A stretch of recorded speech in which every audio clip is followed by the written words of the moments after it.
Victor Company of Japan.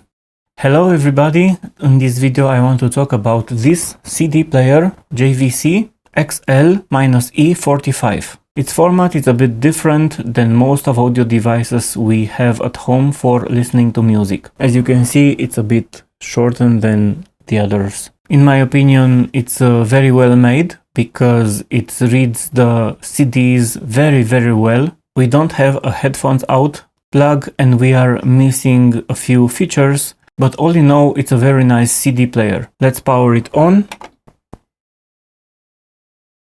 Of course, now we can see there is no disc in there, so we must enter a CD. I'll be testing with a Pet Shop Boys Very album, and you can close the door by pressing open close button, or I'll show you another way. You can press play and it also loads the CD in play mode. But if you close the door by the button, just look at the screen. You can see how many songs you have on the CD, the total time, and then it's ready to play the first song, of which you see its time. So we press play and it starts right away. If we press stop, we can see the total time of the disc, and again the time for the first song. So you have a power button, you have a display button. You can see total time elapsed until now. It's 0 because we are in stop mode.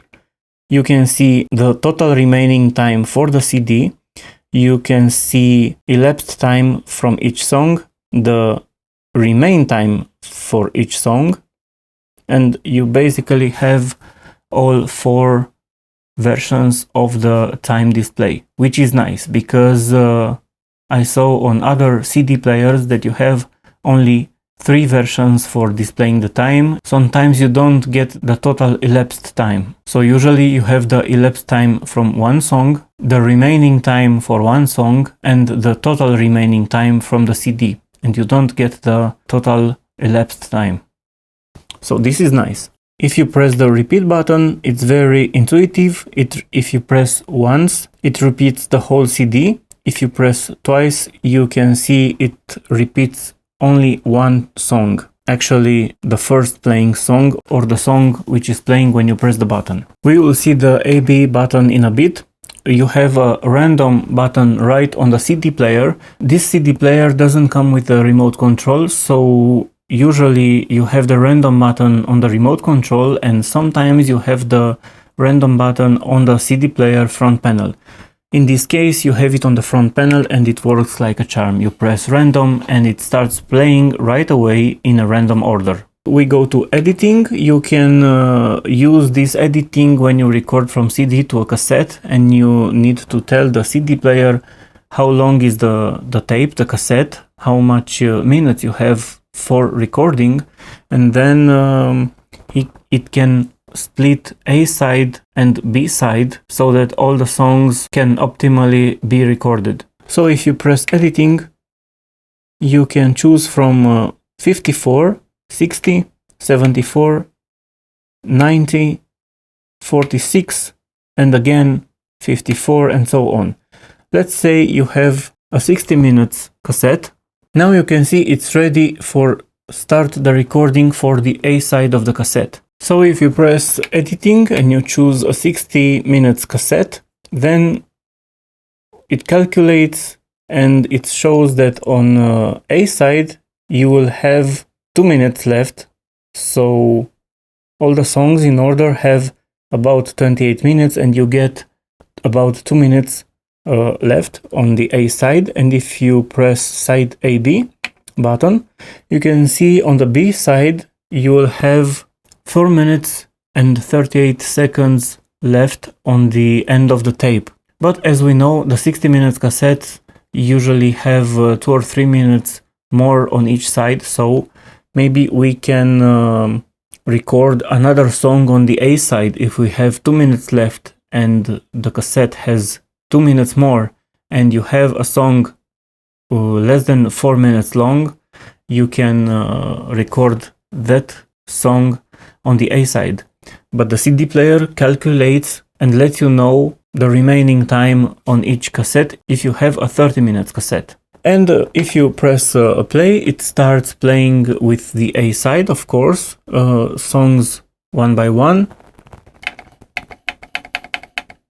And when it gets to the 7th track, it's the last one for the A side. And when you get to the end of the song, it stops. I want to show you that the CD player stops after track 7 because it lets you record silence on the end of the cassette. Okay.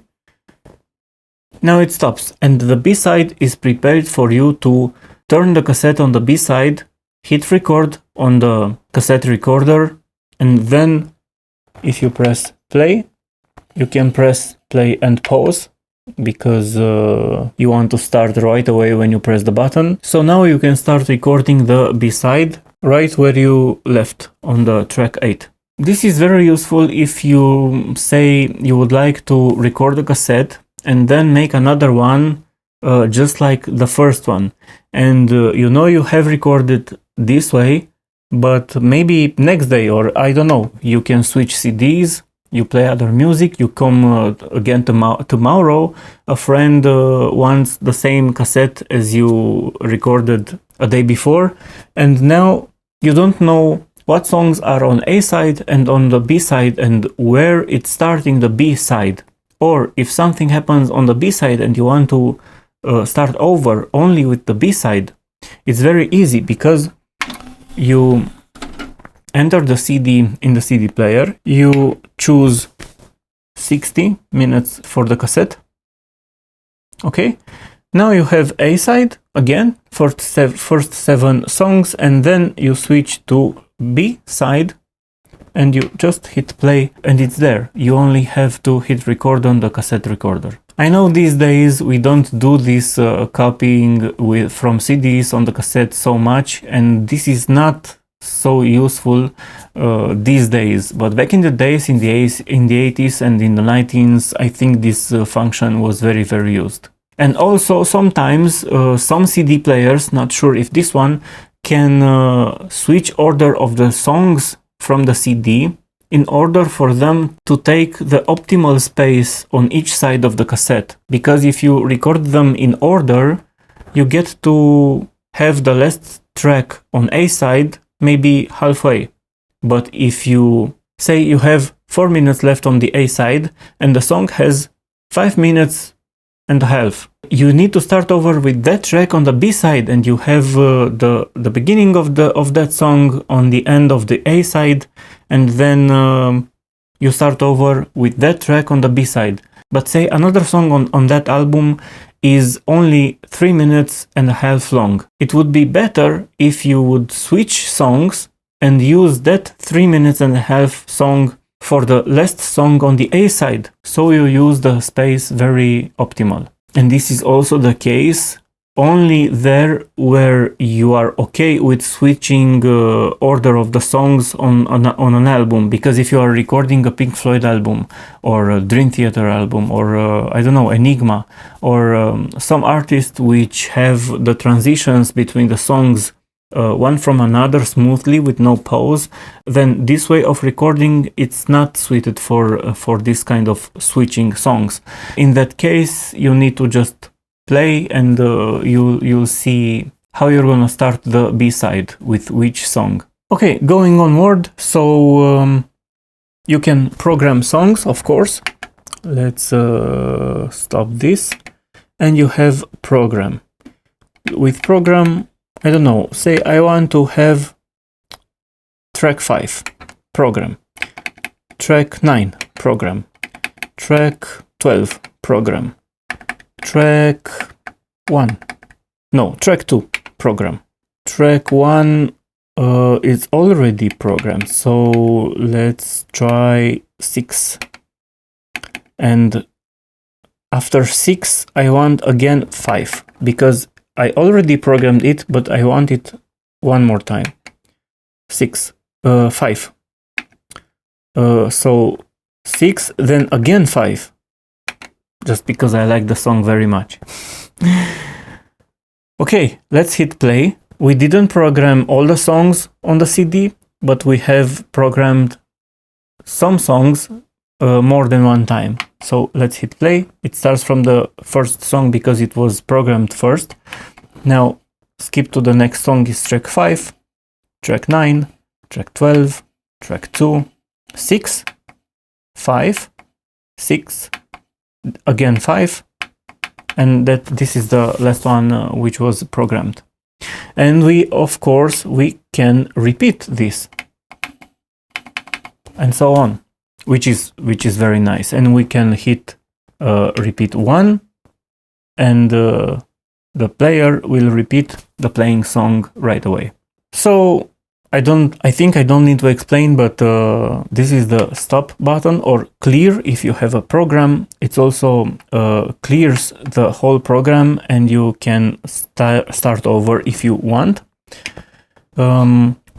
Play button and pause. If you press play again, it pause, and you can search the program while on pause or while playing. It's the same.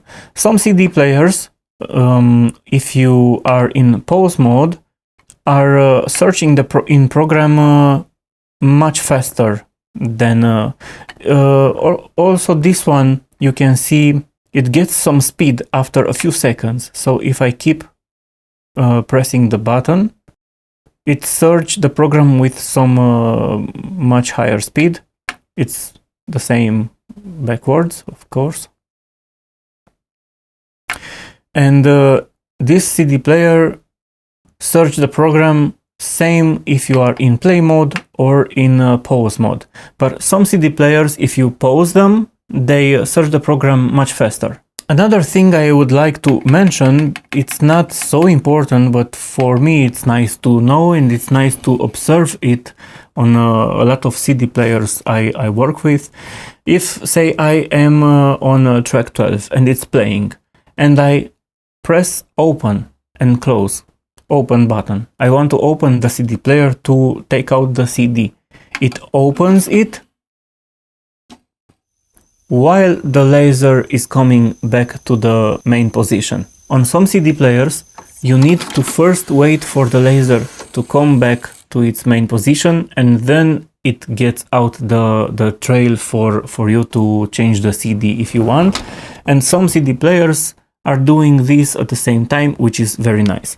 Now I want to show you that, so this is an original CD, right? It's stamped. And I want to show you how this CD player reads the discs recorded on the computer, burned with narrow burning ROM. Okay, this is one of my album. It's not a bootleg, it's not an original, it's a testing, say I was testing how it sounds on the CD, my music, which I made back in the day on the computer.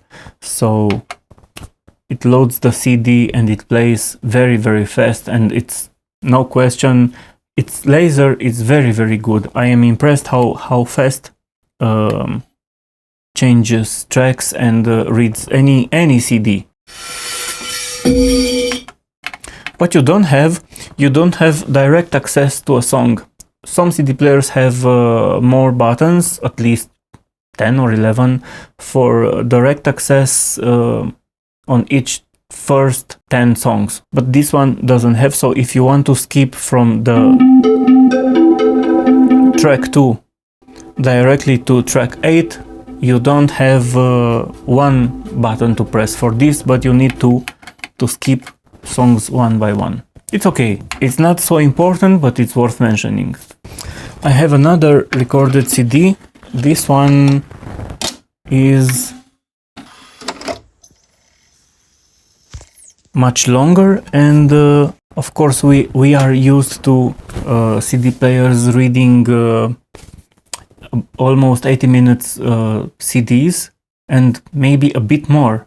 I have recorded one time a CD longer than 80 minutes, 81 minutes or so, and it was read by the CD player, no problem.